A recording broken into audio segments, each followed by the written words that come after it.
30 years, Nation, is a long time to be doing much of anything. If I'm doing this still in 30 years, or I guess at this stage, roughly about 25 years, I'm probably going to reflect back on my life and wonder what the fuck I was doing. However, whenever it's music, and maybe this is why I won't do that, whenever you're a musician, 30 years probably goes by very quickly. It has a lot of ups and downs. Many things probably have taken place in order to really make or break your life, whether or not it was one that was a celebration or one that was very trial-filled. For the band Asia, they've been around now for 2 years longer than 30 years. They've been around for 32 years, as far as it's been 32 years since their very first self-titled album was released. And here we are in 2014 talking about yet another studio album of theirs. They're now in the teens. I think this is either 13 or 14. You'll have to correct me if I'm wrong on all accords, which I probably am whenever it comes to that, and it's entitled Gravitas. Now, this is a year of transition for the band. One of the founding members, Steve Howe, who has been around for their recent original lineup reformation, which has spanned about 3 or 4 albums ever since the middle part of the 2000s. Steve Howe has departed. He's decided to focus more on other projects, such as Yes, who are once again together and touring once again. In fact, just last year, they toured and did 3 of their classic albums, including one of my favorites of all time, Close to the Edge, in their entirety. And I'm sure and I'm hoping that this also means that there is a new studio album on the horizon by Yes that I would love to cover. But we're not here to talk about Yes, we're here to talk about Asia. So, new guitar player in mind, so we have 3/4 of the original lineup, but this new guitarist definitely can bring some fresh licks to the table, and that's what we're hoping for. Now, whenever you first fire up this record, you're going to hear 3 tracks that are definitely going to kind of turn your attention a little bit, because I know it at least did for me. Valkyrie, Gravitas, which is a 2-parter, the first part being Lento and the second part being Gravitas, and the third track, The Closer I Get to You. The Closer I Get to You actually spawned me to sit down and really, smash out a nice new piece of writing that I'm actually kind of proud of, something that I may post for the Facebook crowd to kind of, give their comments and takes on. But these 3 tracks, what I really enjoy about them, the harmonies are definitely big, they're thick, there's a lot of prog rock and progressive metal proficiency to them. The solos definitely have a lot of girth behind them. There is a lot of oomph behind everything that is being done on these first couple of tracks. The Closer I Get to You resembles a little bit more of a slower song, one that's a lot more reflective, has a lot more emotion and heart behind it. Not to say that the first 2 do not. However, it's all being conveyed in different ways.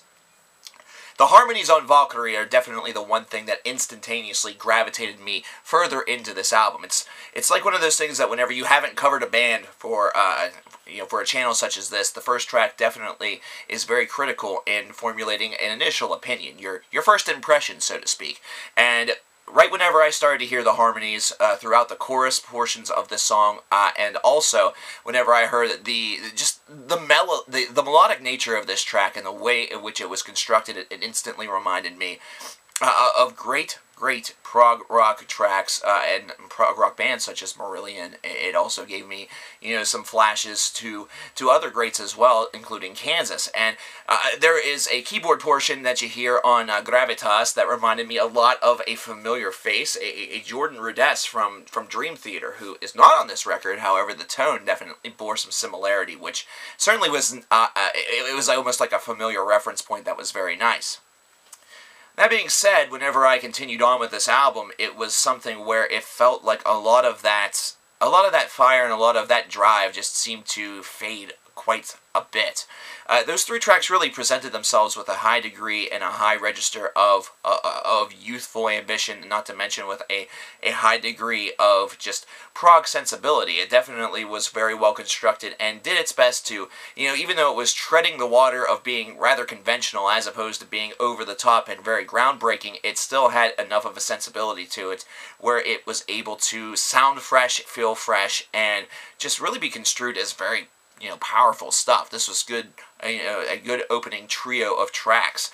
After this, it kind of just starts to fade into a bit of oblivion. It starts to go off to a little bit more of a familiar place, a place that definitely boasts a lot more in the way of conventional progressive thought, and not to mention a very generic progressive thought. This is something where it almost seems as though the songwriting took a bit of a turn for the worse. But that being said, this is still stuff that would be very very much seen as average at best. This is definitely not a sloucher's album. This is not one where the musicianship and the writing go so far off of the wagon it sounds like two completely different bands performing the opening 3 tracks and the closing 6. This is certainly one where it just seems as though the 3 most powerful songs, the 3 that had the most oomph, the most girth, that really had the bulk of what they have surrounding them, were presented almost immediately instead of being spread out. Either that or these 3 songs were tremendous focal points that really drive home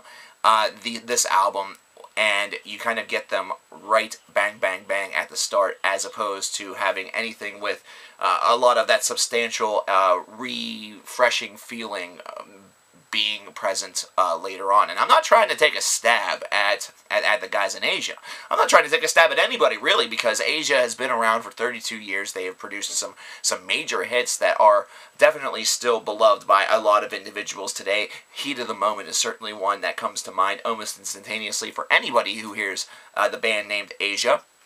However, throughout the course of their career, they have just made some very moving memories as far as music is concerned, not to mention, while they have not had the same chart success, and let's face it, how many bands of this variety really have, chart success over and over again? Take a look at a band like Yes, who had a huge hit with Owner of a Lonely Heart, but ever since then, can you name a single that has done very, very well to the degree of Owner of a Lonely Heart? Hell, even to half of the degree of Owner of a Lonely Heart. And the correct answer to that is really no. And that's a shame, because Yes, of course, has a tremendous discography that has many facets and is also, from a musician's standpoint, just exceptional.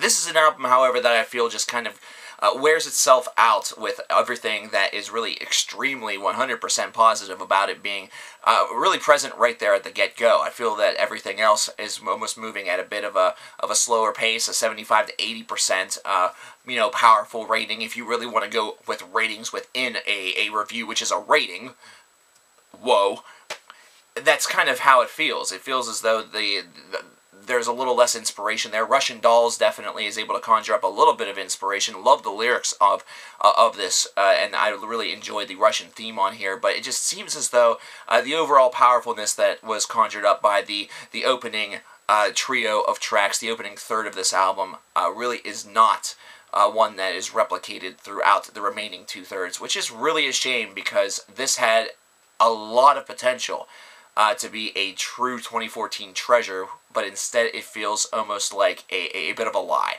And once again, not trying to knock anybody down, these are individuals that have, some of them, nearly 50 years in music, so they have definitely gotten, they're still people that we respect. King Crimson, still a band we respect. Yes, still a band that we respect. Many of the other multitudes of bands that have come together to form Asia, and have come to aid Asia whenever they've been in need of a lineup shift, they have so much respect, especially within the progressive community.